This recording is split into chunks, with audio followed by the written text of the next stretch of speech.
UP के प्रयागराज और वाराणसी समेत कई जिलों में बाढ़ से हालात बिगड़ चुके हैं। गंगा नदी के उफान ने रिहायशी इलाकों में लोगों की मुश्किलें बढ़ा दी। प्रयागराज के कई इलाके तो पिछले 5 दिन से पानी में डूबे हैं। और पानी भी इतना कि उसे पैदल पार करना हर किसी के बस की बात नहीं। वहां से सामने आई एक तस्वीर में एक इलाके में नाव चलती नजर आई। उस नाव के जरिए उन लोगों को निकाला गया जो पिछले 5 दिन से अपने घरों में फंसे हुए थे।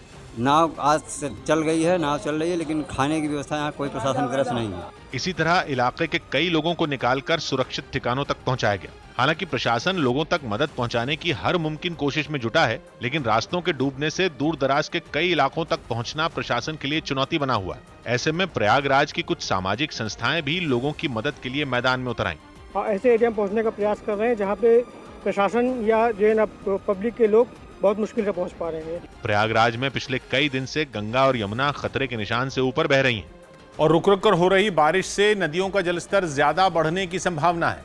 ऐसे में आशंका जताई गई कि बारिश के बाद निचले इलाकों में हालात ज्यादा बिगड़ सकते हैं। हालांकि एनडीआरएफ की कई टीमें राहत और बचाव के काम में जुटी हैं। प्रयागराज की तरह वाराणसी में भी गंगा का उफान लोगों के लिए मुसीबत का सबब बन चुका है। वहां के कई घाट और मंदिर पानी में डूब चुके हैं, जबकि खतरे के निशान से ऊपर बह रही गंगा के किनारे बसे कई मकान भी जल समाधि ले चुके हैं। वाराणसी के अलावा प्रतापगढ़ में भी नदी का पानी रिहायशी इलाकों में घुस चुका है। वहां शहर की कई गलियों में 2 फीट तक पानी भरा नजर आया। लगातार खतरा बना हुआ है, घरों में पानी घुस रहा है और सामान लोगों के भीग रहे हैं। बाढ़ के हालात पर नजर रखने के लिए यूपी सरकार ने लखनऊ में एक कंट्रोल रूम बनाया। बताया गया कि वहां से बाढ़ प्रभावित इलाकों तक मदद पहुंचाने का काम भी किया जा रहा है। 4000 लोग बनारस में रिलीफ कैंप्स में हैं और उतने ही लगभग प्रयागराज में हैं और बड़ी संख्या में नावें लगाई गई हैं। बताया गया कि यूपी के 23 जिलों के करीब 1000 गांव बाढ़ की चपेट में हैं और राज्य सरकार उन गांवों तक राहत पहुंचाने की कोशिश में जुटी है। इतना ही नहीं, खुद राज्य के मुख्यमंत्री योगी आदित्यनाथ भी बाढ़ के हालात पर नजर बनाए हुए हैं और बाढ़ प्रभावित इलाकों का दौरा कर रहे हैं।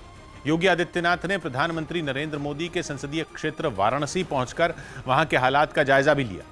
एक नाव में सवार होकर योगी आदित्यनाथ वाराणसी के उन इलाकों में गए जहां बाढ़ का सबसे ज्यादा असर पड़ा है। इस दौरान उनके साथ इलाके के विधायक और मंत्री भी मौजूद रहे।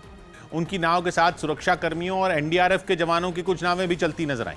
इस दौरान योगी आदित्यनाथ ने बाढ़ प्रभावित इलाके के लोगों के साथ बात कर उनका हालचाल जाना।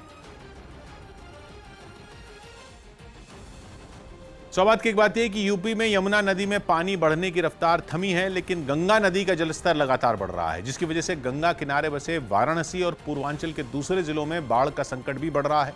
और अब चूंकि बुंदेलखंड से पूर्वांचल तक बाढ़ ही बाढ़ है, इसलिए पुलिस और प्रशासन के साथ एनडीआरएफ की 50 से ज्यादा टीमों को राहत और बचाव के काम में लगा दिया गया है।